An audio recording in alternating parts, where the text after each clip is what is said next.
Could you talk a little bit about Stokely Carmichael, who maybe starting with his youth, because as you know, he knew tons of Jews when he was in the Bronx. Yes, I mean Stokely Carmichael to me is a tragic figure because he was a charismatic man. He was a man of tremendous gifts and a man capable of great acute insights, who managed to follow a trajectory of intellectual collapse, which also meant moral collapse. So if we're to speak about the greatness, let us say we're to speak about the greatness of the political left, but also the moral collapse of the political left, which I think we're seeing right now. Stokely Carmichael is an emblematic figure of that. So Stokely Carmichael was a West Indian whose family came to the Bronx in New York. He attended the Bronx High School of Science, which is one of the elite schools in New York City, where a great many of the students were in his period in the 60s were Jewish, and he had many Jewish friends, and then he became active in the Student Nonviolent Coordinating Committee, the SNCC, which was the student wing of the American Civil Rights Movement. And SNCC was an absolutely glorious movement. Its members were the foot soldiers in many cases of the larger civil rights movement. So people who went out to get arrested and to go into dangerous places and expose the horrible racist realities there. Those were in many cases the members of SNCC. And the founder of SNCC and its first leader was the great John Lewis, who went on to a brilliant career as a congressman. Who passed away a couple of years ago, I think. Yeah, and James Clyburn, the single most influential politician in Black America in recent years, behind the scenes and sometimes not behind the scenes, was likewise a SNCC activist. But in 1965, Stokely Carmichael and his group took over the organization and expelled the whites, which tended to mean the Jews, and sent SNCC into a new course, which was anti-Zionist. And the anti-Zionism was insane. It was an anti-Zionism completely compatible with the worst kinds of right-wing lunacies about the Jews. Which, spoiler alert, that's how we get to this cartoon that's at the center of your article. It's sort of like Jews as the puppet master and the deadly oppressor, literally lynching Arab people and Black people. Yes. Together with the same rope, basically. Yes. And so Stokely Carmichael managed to be in charge of that. And his greatest slogan was Black Power, which was a brilliant slogan. And it was a brilliant slogan because it took the civil rights demand beyond the question of rights and equal rights to actual social relations in which Black people should have power and not just rights, and should have the results of having rights, which should mean power. And that was his most famous slogan. But his second most famous slogan was, "The only good Zionist is a dead Zionist," and which is not remembered by a lot of people, except by the people who were threatened with death, who do tend to remember that sort of thing. And in this way, a real degeneration on the part of a large segment of the American left. Fortunately for us Americans, he left the United States and went on to a new career in a couple of countries in West Africa, where I don't really know exactly what he did. He might have done a lot of good, I don't know. But he left us poor Americans alone, which I think was a lucky thing. But there's this unsettling echo of what he said. You mentioned that at one point, when Columbia was still essentially kind of being held hostage by these protesters who'd taken over their campus, you had the university negotiating with some student protester who I think tweeted something to the effect of, "You're lucky I don't go out and kill all the Zionists." Zionists don't deserve to live. Be grateful that I'm not just going out and murdering Zionists. Like essentially directly echoing this horrible thing that Stokely Carmichael said, right? Yes, it's very unfortunate that so from my standpoint, Stokely Carmichael had two phases in his career. And the first phase was magnificent, and the second phase was completely deplorable. And the misfortune is that the early career, which was magnificent in his early SNCC days, gave him a glory and a reputation that has served to perpetuate the dreadful ideas that he came up with a little later on. And so we see those dreadful ideas, which are just, let's just use the word, they're just anti-Semitic. We see the anti-Semitism, a crude anti-Semitism, like, wanting to go kill the Jews. We see that cropping up all the time. And unfortunately. Which is kind of weird, because usually it's the opposite. Like when we talk about Martin Heidegger, we talk a lot about his later apologism for the Nazis, and then maybe like dwell too little on his contributions to mainstream philosophy. When you talk about a disgraced Hollywood celebrity, you talk about Mel Gibson. I guess I'm going down market here with my references, but most references to Mel Gibson are like his crazy, weird Catholic, quasi-anti-Semitic, like later years, as opposed to the Lethal Weapon movies, which were pretty good. Again, I realize I'm going down market here, but with this guy, with Carmichael, it's the opposite, where I guess in some circles he's still lionized for like some of the early good work he did. Or do some people explicitly, mainstream progressives, do some of them explicitly endorse his later hyper-militant stances against Zionism? Well, okay. So Heidegger. You don't have to comment on the Lethal Weapon movies, which I'm presuming an esteemed intellectual like you has never seen. I won't confess to not having seen them, because if I do, you'll accuse me of... I love the deep consideration you gave that sentence before you said it. But anyway, please go on about Heidegger. Yeah. So I don't know that there's a good Heidegger versus a bad Heidegger. The bad Heidegger, that's a debate. In my eyes, the bad Heidegger reflects on the good Heidegger, and the bad Heidegger is already buried within the good Heidegger. And in fact, Heidegger's notebooks are just, shocking, with references to the, protocols of the elders of Zion. Really? All that. I did not know that. That's new information. So Mel Gibson, the anti-Semitism of someone like Mel Gibson is something that I don't care about, not because I'm a snob, but because he's not a political leader. He's just an actor. And if he screws up his acting career by getting involved in all kinds of other stupidities, that's just unfortunate. So it's like listening to Wagner's opera. It's the same principle. I love your analogies. Well, okay, sorry, I'm jumping around a little. But Wagner recently was performed in Israel because they were like, hey, the guy was an anti-Semite, but he wrote great music. So yes, although there's more to be said about Wagner too. So you've got so many balls in the air now. So I'm going to return you. So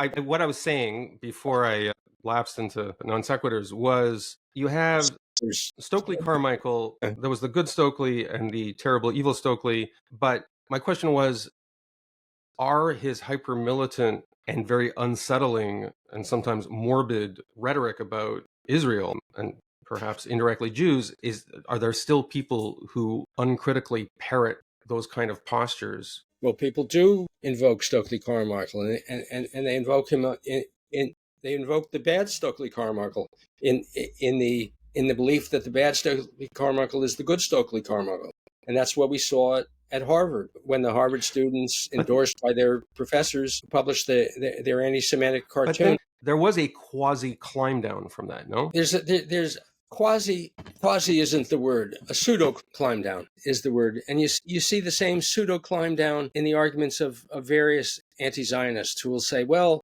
it's not that we want to harm the Jews. It's that we just don't want to have a Jewish state per se, because why should there be a Jewish state? And we'll have a single state and yeah, let's see what happens. Right. Yeah. And all this is what makes me think that Fanon was right to put some emphasis on Sartre's concept of bad faith. So this is the bad faith, where you say, I'm not against the Jews, I'm against anti-Semitism. The reason I want to make 50% of the world's Jewish population stateless is because I like the Jews. Mm. And the Jews will be fine. And their state discredits them. Yes, they didn't have a state and they weren't able to defend themselves. They wouldn't have to defend themselves. Right. And so the reason I'm an anti-Zionist is because I'm a benign and kindly person who wishes only well for the Jews. So this is Sartrean bad faith. This is someone who, so I'm mimicking, someone who says something that isn't true, and this person knows it isn't true, and tells himself that it is true, and tells himself that he's not lying when he says it's true, and that's it. It's bad faith. And to have to argue against this kind of thing is kind of insulting. And it's like having to argue against people who defend Robert E. Lee statues. Right. Oh, I'm not a racist. I'm not a Confederate. I'm for honor. I'm for Right. Southern heritage. And they don't want to say which Southern heritage in particular are you for. Right. That they won't say. And so it's bad faith. What we're seeing right now is just a tide, a sea tide of sludge of bad faith in regard to Israel and Zionism and the Jews. And so it makes it very hard to have these discussions. And we see this, of course, in regard to the appalling slogans, from the river to the sea, and globalize the intifada. River to the sea means let's take half the Jewish population of the world and render it stateless. And a global intifada means let's have random massacres of the Jews all over the world. And of course, if you say this, people will say, "Oh, that isn't what we mean at all. We mean only kindly things and things worthy of Mahatma Gandhi, and we are idealists." When obviously they are murderous anti-Semites. Yeah, I know I'm conflicted about that, because my experience on a university campus as a journalist and as a student is when people say things like from the river to the sea, like 80% of the people saying it have no idea what sea, what river. Like they're just saying it because it's something they saw on social media. Yes. Yeah. So that's, yes, I agree with that. And so that's a defense. The defense is stupidity. Well, ignorance. If you're at Harvard or Columbia, you're probably not stupid. You probably Right. haven't done your homework, right? Yeah. There's no sign of that. Yeah. No, and I understand this completely. I mean, I was just. You were starstruck. You talk about being at Edward Said's class and being quite starstruck by all this stuff. Yeah, because I there was something called Students for a Democratic Society, and I was a militant of SDS, Yeah. and I was all in all the real thing. And on the left, and my friends and I chanted all kinds of slogans, and that we believed and didn't believe, and I myself chanted slogans that I was not in favor of. Like, And, okay, you can't just leave us hanging. Like for instance. well, we would participate in Vietnam anti-war marches, and my faction would sooner or later break out into a slogan of Ho Ho Ho Chi Minh, the NLF is going to win. The NLF meaning the National Liberation Front, who were ultimately the communists. So this was a call for communist victory. And did you believe that? I mean, look, some people believed communism should prevail. Yes, I didn't. I didn't think that communism was good. I was not for communism. I was for the United States getting out of Vietnam, right, and letting the Vietnamese, settle their own problems. And I thought the United States was just only doing harm. But I ended up chanting these slogans, right. and lots of people did. And so, yes, some people actually meant the slogan, but even some of the ones who actually meant the slogan didn't actually mean it, because they didn't necessarily go on to. Some of them went on to a career as communist militants, but most of them did not. And so it was just a wild slogan, and it was an exciting slogan to chant because it had a faintly treasonous ring to it, which was appealing. And it. Radicalism or ultra radicalism has an appeal, and the appeal is transgressive. So the appeal of chanting that was that we were, chanting the most horrible thing you could say in the face of the foreign policy at that moment of the United States. So the students now who chant River to the Sea or globalize the Intifada are also chanting the most horrible things that you could say. But let's spell out what is the actual meaning that they are chanting. And the actual meaning is dreadful worldwide attacks on the Jews. So now the students who are chanting this, yes, they don't know it, but also they know it. If they didn't know it, they wouldn't find the chants to be exciting. And if you want to chant human rights for Palestinians, chant it. Yeah, but so let's get back to this Manichaeism delirium. And you have another great quote in your article. You talk about being a radical means never backing down. It means never admitting you're wrong. It means always assuming the most extreme position.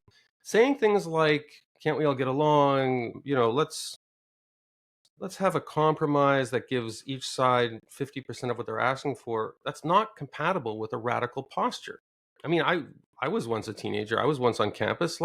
You want to assume a radical posture. It's fun. You get women. It's part of being that age and being excited about politics and thinking you have all the answers, and that society is screwed up and we need to throw everything out. And is part of the anti-Zionist movement just that kind of screw the world, screw everything that we're supposed to believe. Like, you sometimes see white people donning headscarves and keffiyehs and like cultural artifacts which plainly are at variance with everything else they're supposed to believe, like feminism and gay rights. And they're pledging allegiance to societies where gay people are killed and women are treated as chattel, like that. But that cognitive dissonance is just overwhelmed by this desire to assume a romantic totalizing posture on behalf of the group you've decided is the world's most oppressed minority.